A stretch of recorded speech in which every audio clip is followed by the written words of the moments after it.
Roxanne. How are you? I am so glad you stopped by the grocery store. Yeah, What'd you're you find? welcome. All right, let me show you what I got. All right, we have some potatoes. Perfect. Yep, I think we could do some roasted potatoes with that. Some green beans. I bet you could make a great dish with that. Absolutely, I love them whole. We have Perfect. some shredded cheese and cauliflower. We have some sweet potatoes. Here's an onion. Oh, and we have some greens. Here we go. Here's some collard greens. Perfect. And we also have some kale. We can mix this together and kind of sneak the kale in with the collards. Ooh, Tastes delicious. That sounds good. All right, in my other bag, we have some smoked turkey breast. Yes. That'll go with the greens, I bet. Yep. Some vinegar for the greens. Extra virgin olive oil for everything. Yep. Little bit of butter. It's hard to cut it out completely. Oh, one of my favorites, minced garlic. Yes. Yes. And then, what would Thanksgiving be? You're probably going to guess I know what it, I have I know in it, I here. know it. All right. The turkey. That's right. So we have a turkey breast. Well, the great thing about a breast is that you can cook it from frozen and have it done in about 2 hours. That So sounds you great. don't have to worry about having it thawing and the big turkey and hoping that everything is thawed in time to put it in the oven. Yeah. This goes right from the package, season it in the oven. Nice. I bet that's really good for, smaller families too. Absolutely. And when families like to have different meats, sometimes it's helpful not to have a huge turkey and other multiple meats. You can just do a small turkey, some ham steak, some other little items, so everybody gets a taste of what they want, but you don't have a bunch of leftovers. That's a great idea. All right, well, let's get started. All right. Hello, everyone. I'm registered dietitian Heather Klug, and this is Chef Roxanne. And today we're going to be making a green bean dish for you. Normally, for the holidays, people like to make green bean casserole. Well, we're going to make a healthier version of that today. Absolutely. So, all right, why don't we take it away, Chef Roxanne? Well, we try to use healthier fats, and so we're going to use olive oil. When you're looking for an olive oil, you want an olive oil that's in a dark jar. The darker the container, it protects the value and the quality of the olive oil.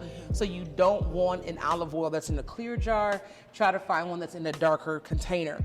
This is my go-to, so this is why it's in a clear container, so I can use it as my main way of adding oil to dishes. Okay, nice. And then just keep the olive oil in a cupboard too, right? Yes. You don't want it exposed to light. It'll Correct. last longer if you keep it in the dark. Absolutely. Okay. So as you take your green beans, we're using whole green beans. They've been cleaned, and you're going to find little stems. You want to just snap those off. You can snap them down the middle, or you can leave them long. It's totally up to you. I kind of go through and make sure that anything that has any bruises, any ends that aren't the prettiest, we just snap them on off. I love how bright green those look. Those are great, Chef Roxanne. Now another option, everybody, if you can't find fresh green beans, it's a little trickier this time of year. So if you can't find them in your store, you can use canned green beans as well. When you're buying canned green beans, if your store has them, buy the no salt added or a low sodium version just to keep that sodium content down. Really helps to manage blood pressure better. If you can't find that kind at your store, here's a really great tip. If you want to reduce the sodium by 40%, rinse and drain this. It'll take away 40% of that sodium content. And that's extremely important for African Americans. We've got to be careful of our sodium intake because we are very prone to hypertension. So I just take my olive oil, a little bit of my low sodium seasoning blend, and a little bit of garlic. Oh, that looks really good, Roxanne. I toss it. I like how you didn't have to use a lot of the olive oil either. It was just a little bit, just enough to give it some flavor. Absolutely. And then it goes right in the oven. One of the things that I've seen over the years is that people will take a meat like a ham hock or other pork item, boil it until it's soft, and then throw in the green beans and cook them down. Okay. You lose a lot of the nutrition into the water. This allows you to have a very crisp green bean, full of flavor without having the added meats and without having the added sodium. You're able to get a very good crisp green bean with lots of flavor in about 25 minutes on 350. Yeah, that sounds good. You know what I like about this too is that you're gonna get all the natural flavor of the green beans. It's not being smothered in a heavy kind of soup. Yes, absolutely. And then you don't have to have a protein. So if you got vegetarian guests, this is also something they can enjoy. So our green beans are out of the oven. One of the things that I love about our recipes today is that most of them take about 25 to 30 minutes, so you can have multiple things in the oven at the same time. They're gonna come out and be ready for our table. Here are our green beans. You see they still have that deep green color. Right. They're gonna have a little crisp to them, but they're ready for the table and they're absolutely delicious. That looks really good. I'm excited to make this at home, Roxanne. Absolutely. What would the holidays be without a little bit of candied yams? But this year, in order to watch my glucose levels, I'm using Splenda Blend in order to have a simple sugar that's not so much sugar. I have 2 cups of water on the boil. You got butter. I'm gonna use a full cup of my Splenda.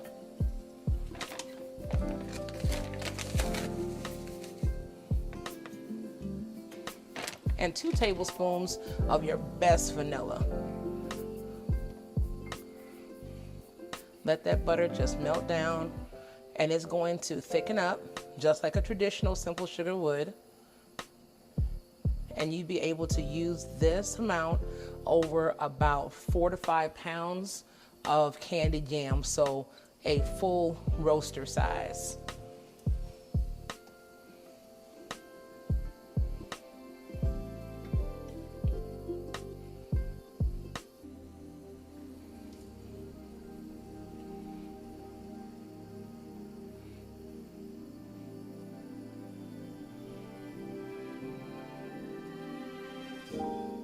So as you see, your butter will melt down and you'll start to thicken up and it'll look just like your traditional syrup.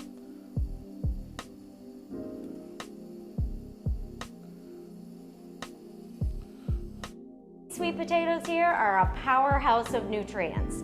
Do you even see how they're shaped? They're kind of shaped like the pancreas inside of your body.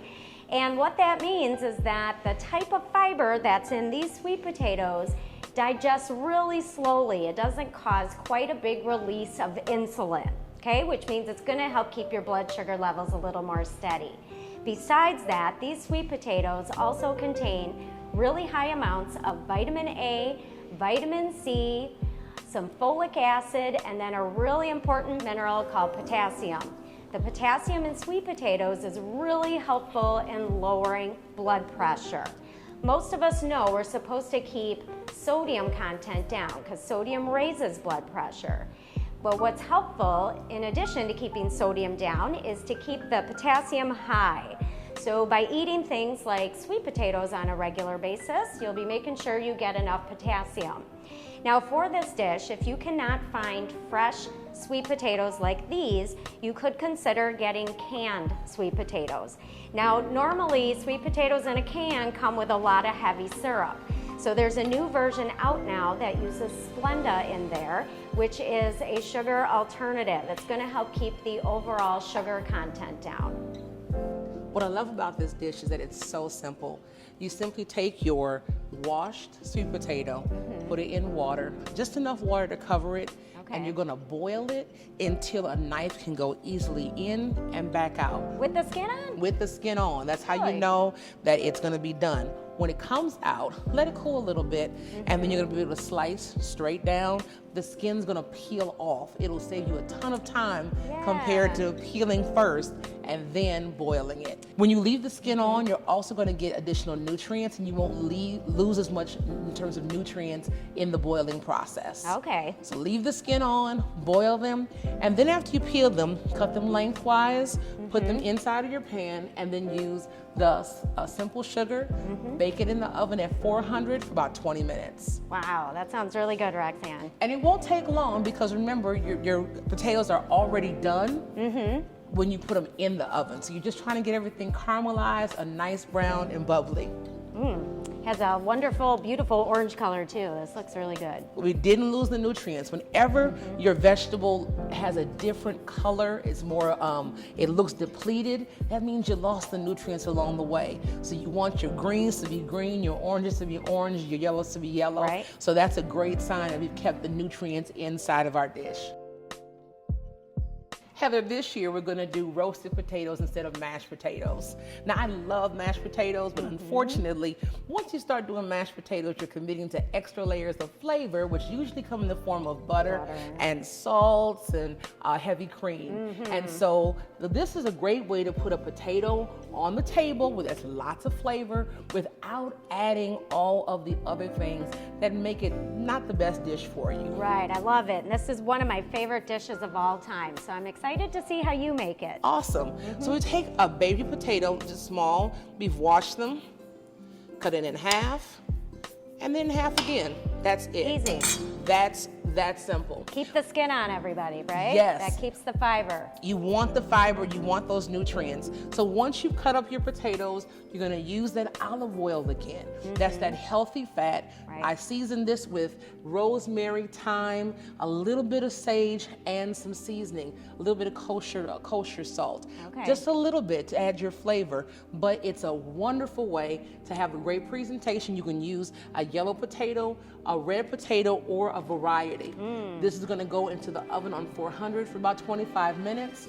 Gonna be a fabulous addition to your Thanksgiving table. And do you have to turn them halfway through, or do you leave them? Not at all. No? Nope. Once Okay. everything's been coated in olive oil, it's gonna cook beautifully. Okay, that sounds really good. And Very easy. I love that you're using different seasonings instead of just loading it up with a bunch of salt or a seasoned salt. Because that keeps the overall sodium content down, which is gonna help keep blood pressure down. Yes, and we can have flavor without adding the sodium. And the potatoes also have potassium, which keeps blood pressure down. So this is an all-around great dish to make for the holidays. Hello everyone, I'm Heather Klug, registered dietitian. I'm here with Chef Roxanne, and we're gonna talk to you a little bit about ham today. Now, ham is often a part of holiday meals. And if you buy a big ham in the grocery store, it usually comes with like a layer of fat on it and the skin, right? So we have another option for you, and these are ham steaks. When you buy the ham steaks, the great thing about this is you're not getting all that extra fat, which is mostly saturated fat, not very good for your heart. And they're also portion controlled, which is nice, yes, right? You know exactly what you're getting. And what I love about ham steaks is that they're already fully cooked. So all you have to do, and I just use a cast iron skillet, I take about 5 minutes on each side, and you end up with golden brown, hot ham ready to go on the table. I try to make sure that we do things that don't always require the oven. Yeah. So often during holiday times, the oven is jam-packed with other critical items. So anything that I can make in a skillet on the stove and get on the table is always a bonus. And this is one of my go-to favorites. And you can grill up some pineapple as well to give it that extra layer of flavor. And this way, you're also not loading it down with brown sugar. Whenever I do my ham, my traditional ham, I pack it with brown sugar and all the good stuff. And I know some people even put soda on top of their ham. I'm guilty of that. Do you? Well, this eliminates that, but you still get that sweetness from the pineapple and great flavor. Okay, I'm gonna have to give that a try. Hello everyone, I'm Heather Klug, registered dietitian. Today I'm here to talk to you about turkey, a big staple of many holiday meals. Now usually we're talking about a giant big turkey that you're making. Today we're gonna show you how to make a turkey breast. Now the great thing about these is that you can prepare them from frozen. So you don't have to worry about thawing it out way ahead of time. You don't have to worry about food safety issues, any of that. The other nice thing about turkey breasts is that they're smaller, so they don't take as long to prepare in the oven. And they're also a really great option if you're only cooking for a small number of people at the holiday table.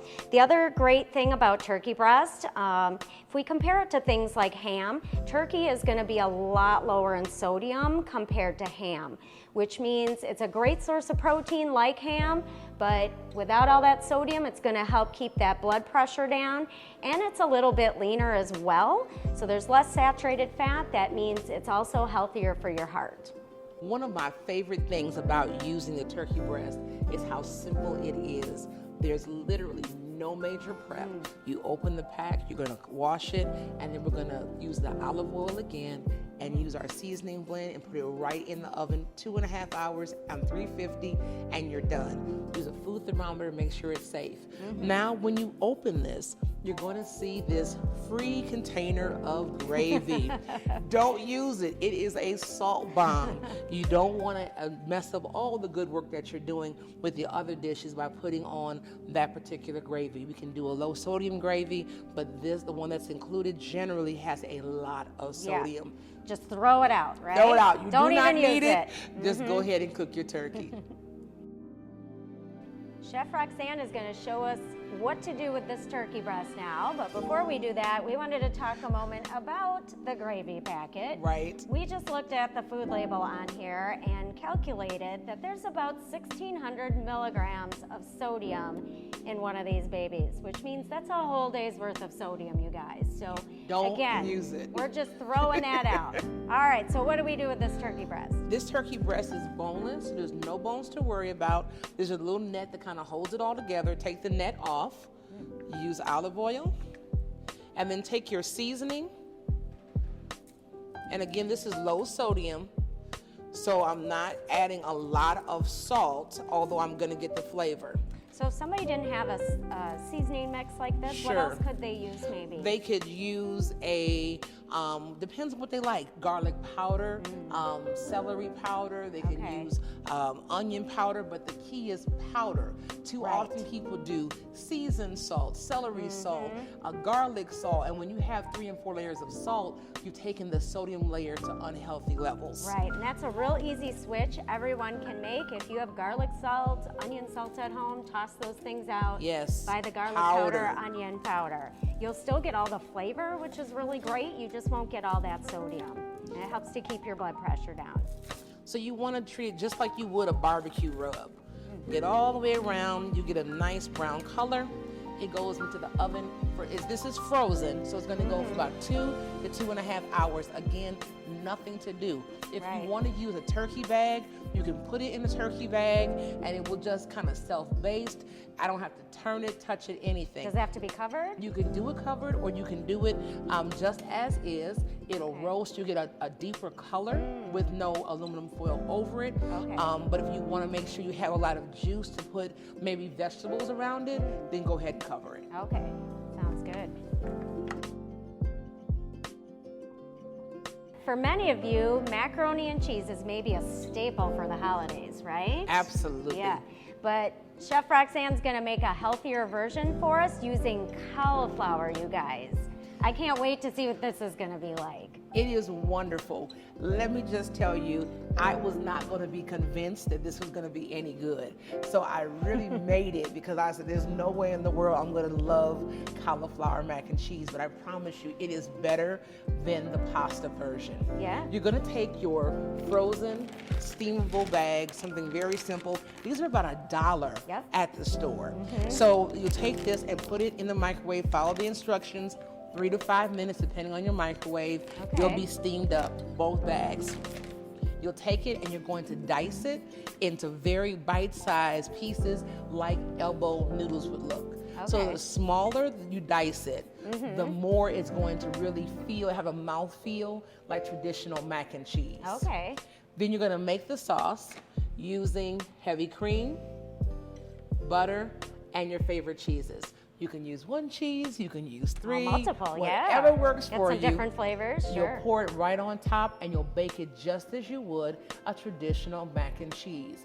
In 30 minutes, it's golden brown and bubbly, and it will be amazing. I guarantee if you make it once, you'll make it every holiday.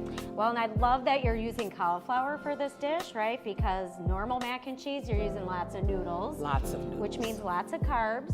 So if there's any of you that are trying to manage your blood sugar levels, this would be a much healthier version. hardly any carbs in the cauliflower, which is great. Yes. And it's lower in calories, and you're getting more fiber. So it sounds like it's a really great substitute for this dish. It is. It gives you that richness because of the heavy cream, but even the heavy cream, you're not going to get that high carb count. So there's 0 carbs in heavy cream. So compared to using a lot of whole milk inside of your mac and cheese, a traditional mac and cheese, you're using a heavy cream, so you're going to also reduce the carbs there.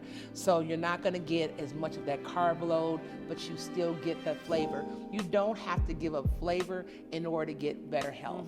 Plus, we have enough carbs at Thanksgiving and other holidays, We do. right? It's usually Carb City, so this is a great way to keep the carbs down. Yeah, I'm really excited. I've never seen this recipe made before.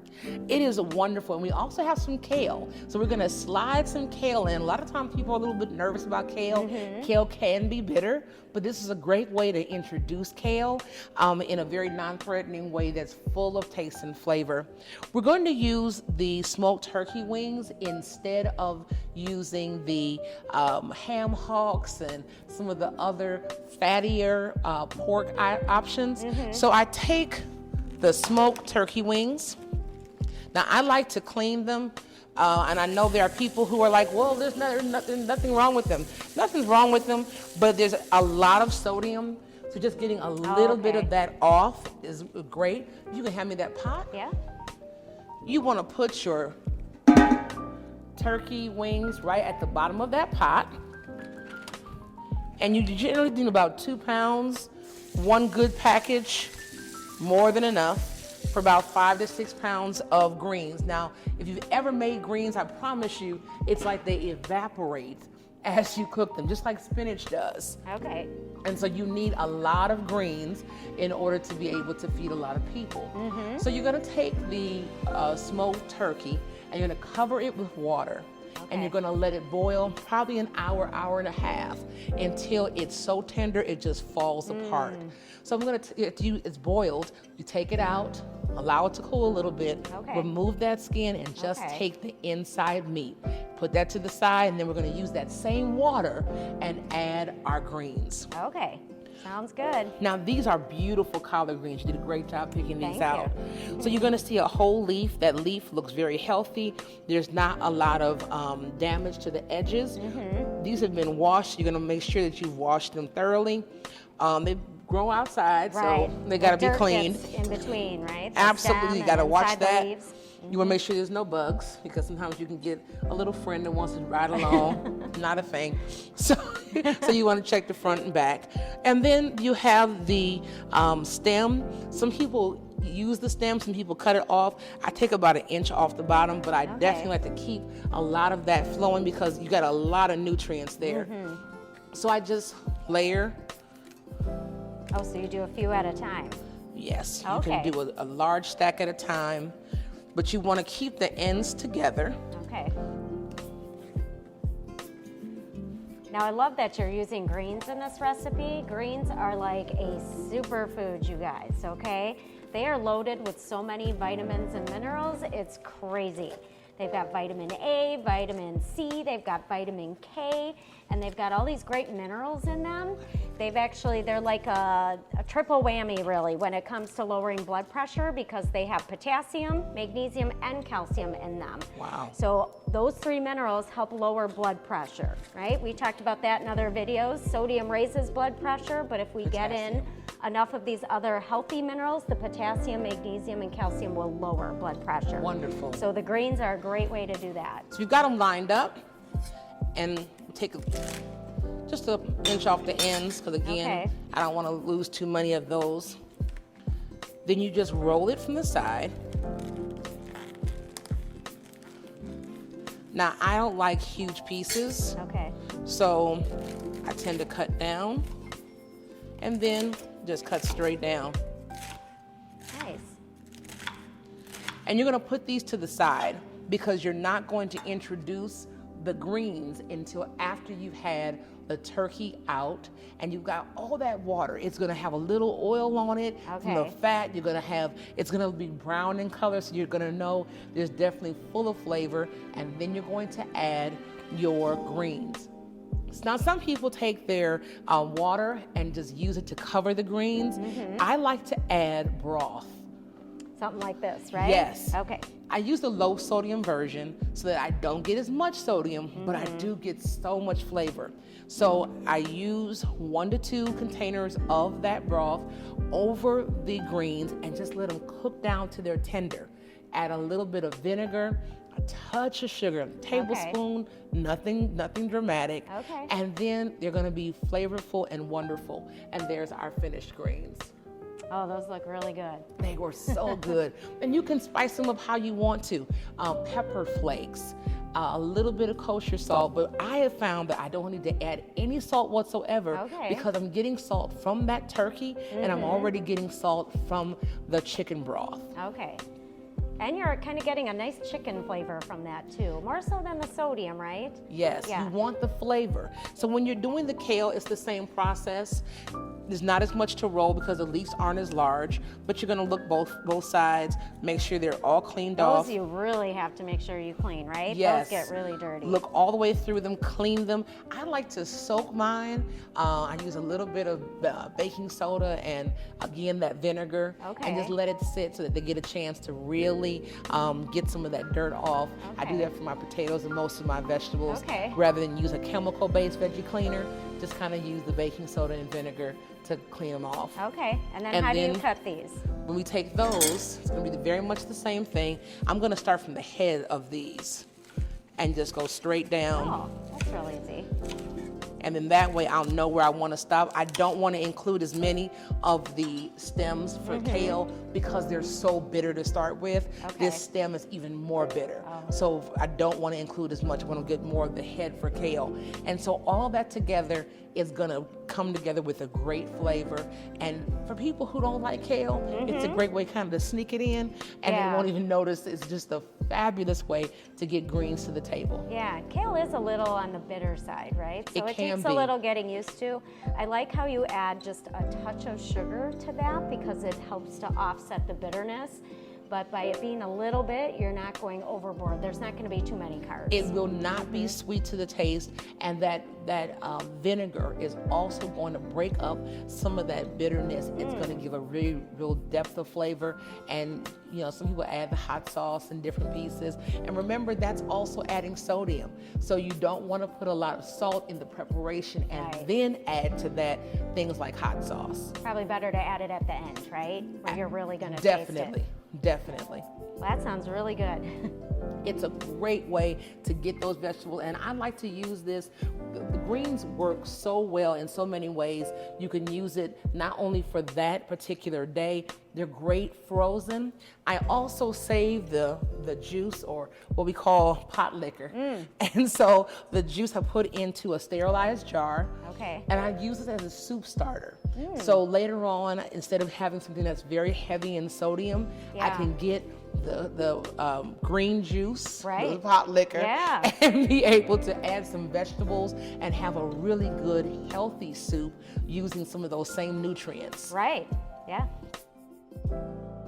Hi, I'm Chef Roxanne Bryant from Keep Stirring. And I'm Heather Klug, registered dietitian from the Karen Jans Women's Cardiac Awareness Center. Thanks so much for joining us today, and be sure to check out Chef Roxanne's healthy holiday recipes. You're gonna love them. Have a great holiday.